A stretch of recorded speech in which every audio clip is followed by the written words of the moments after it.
bad pass from your teammate and the ball's in between you and a defender. You're running towards it, about to go in for the tackle, but last second, something tells you not to. You jump out the way. Your manager, your teammates, the scout watching, they all think you don't care about football. That's why you didn't go in for the tackle. But the truth is, you love football and it's your passion. You're just scared. This is no way to continue on. Everyone will disregard you and you won't reach your football potential. So today, I'll be helping you get over your fear of contact so you can dominate games and get signed to a pro academy. First, let's talk about why. Academies and scouts are looking for players who are seriously committed to football because these are the types of players who are going to make them money in the future, because this player will go through the academy if they get signed, and then eventually when they're 18, 19, 20, they're either going to be an amazing player for the first team or they're going to get sold on to another club. And I'm not saying that you aren't a committed footballer. I know that you are, but when you pull out of tackles, headers, and when you get scared when you're dribbling, it just looks like you're not that interested in the game. And as a result, all of these people that you need to impress, academies and managers, they will simply ignore you because they're just going to assume you don't want to go pro, you don't have the hunger for it, or you're just lazy. And I know firsthand exactly how this feels, because when I was 10 years old, I broke my leg in 2 places. And when I came back to football a few months later, I broke my arm when I was on tour with my local district team, away from my parents. So I understand how it feels, right? I came back to football, I was playing in my shell for months, if not years, passing backwards, avoiding 50-50s, getting scared when dribbling. One thing that I used to do over and over again was I would beat a player while dribbling, but then I would get so scared that they're going to slide tackle me, so I would kind of hold the ball up and wait for them to get back in position, and then I would try and beat them again because I was just so scared of being slide tackled because I just thought, you know, I'm going to break my leg again. And the reason I'm telling you this is because I was able to overcome this fear that haunted me for months, if not years, which means that you can too. And when you do, it will make football fun again. You'll be able to express yourself on the pitch and actually show off your talents. So without further ado, let's actually get into how you can do this. Method 1, getting stronger. A lot of the reason why you're so scared is because you don't have any trust in your body. Let's be honest, you're probably quite skinny right now or don't have much muscle mass, and that's absolutely fine because I was exactly the same. But when I started going to the gym regularly and actually putting on a lot of muscle, it made my game 10 times better because I was no longer afraid to go in for these tackles. I was no longer, you know, jumping out of the way for things. I trusted my body because I could physically see it. I would wake up in the mirror every single day and look in the mirror and literally be like, yeah, I see there's a bit of muscle there now, you know? You look good, you feel strong. When you're pushing that weight about in the gym, you can physically feel yourself getting stronger. And when you kind of view yourself in that way, like, I'm a strong player now, then it's literally just going to direct onto the pitch. Because when you view yourself like that, you'll head into a football game and you'll go, I'm a strong player. And if you view yourself as a strong player, you're going to trust yourself more, you're going to go in for way more tackles, and it will just change your game completely. And one of the best things about this is you don't need to put on loads of muscle. You don't need to become, you know, the Hulk or anything like that. You literally just need a couple extra kilograms and you'll start to notice it in your everyday life. You'll be picking up objects, you'll be, you know, having fun with your mates in school, maybe pushing them about or whatever, and you'll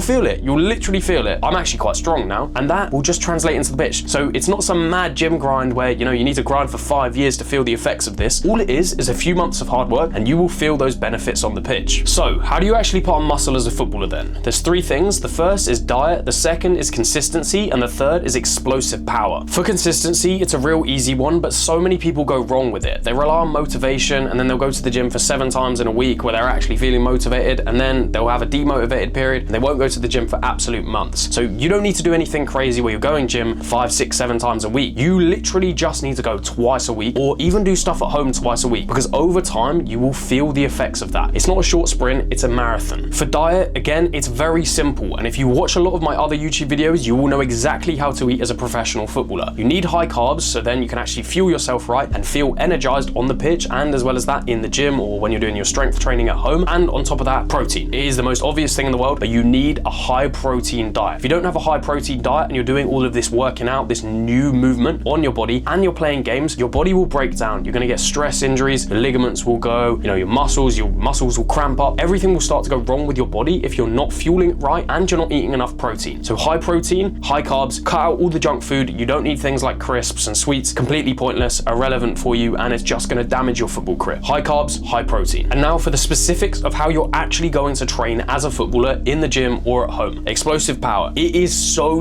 key to train like this. Don't be going to the gym or doing stuff at home and you're doing reps like this, the slowest rep of all time, because that is not building explosive muscle. Imagine you are literally trying to push someone in a game, right? Let's say you're doing it with one arm because, you know, you're not going to get called up for a foul on that. If you've basically trained your body to push like really slowly like this, you're not going to be able to go like that in a real game. So you need to basically train your body for how you want to use it in a real game. And the best way to, you know, use it in a real game is to be explosive. Everything that you want to do, it needs to be quick. So when you're training in the gym, let's say you're doing bench press, the reps should be lighter weight and it should be a snap.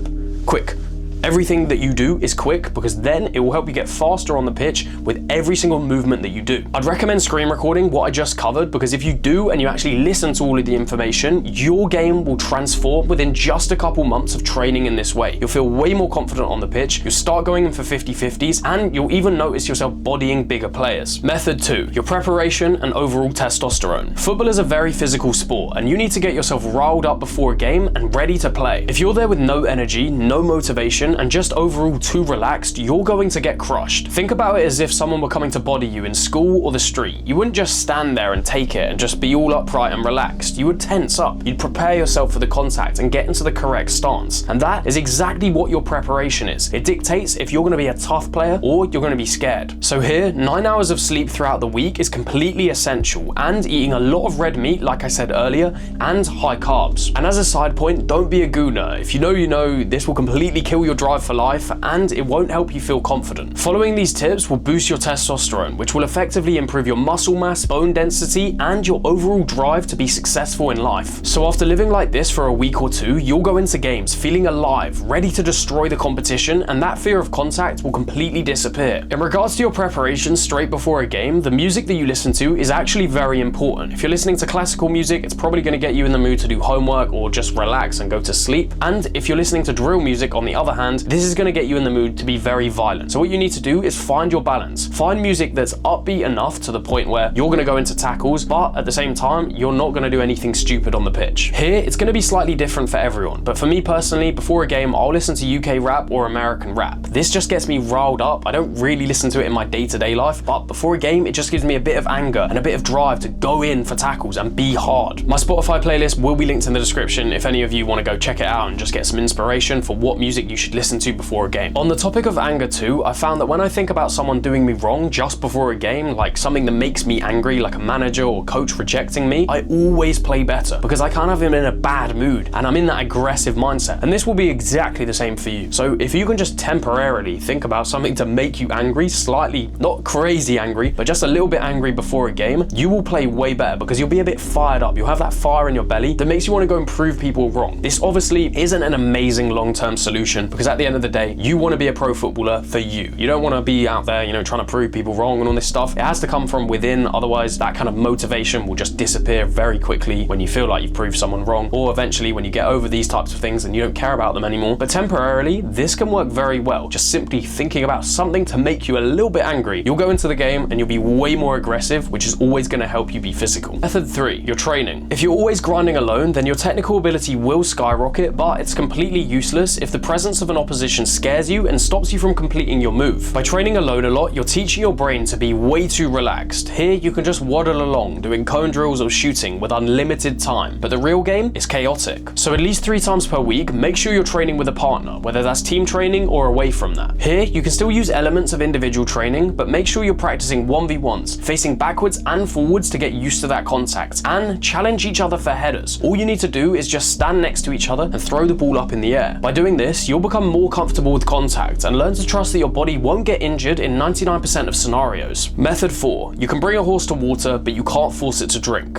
And what this means is, I can teach you all the methods in the world, but nothing will change unless you want it to. I can't force you to go into a 50-50, I can't make you commit to a header, and I can't drag you into dribbling at a defender up the pitch, but here's the truth. You can. After learning the first 3 methods, it will give you the tools to become that dominant player on the pitch, but you're the one who needs to use them. Sometimes you've just got to give yourself a slap in the face before the game and ask yourself, do I really want this or not? And then when you get onto the pitch, despite the nerves, because sometimes they will never go away, go in for that diving header, make that big tackle and dribble past that big player. Because once you do it once, you now have complete proof that you can do it every single game. If you found today's video helpful, then my program, The Pro Player Pathway, is the place for you because it covers the entire system of how you can sign to a pro academy. If you're ready to change your game and get signed to a pro academy in 2026, then click the top link in the description and I hope to see you inside. See you in the next one.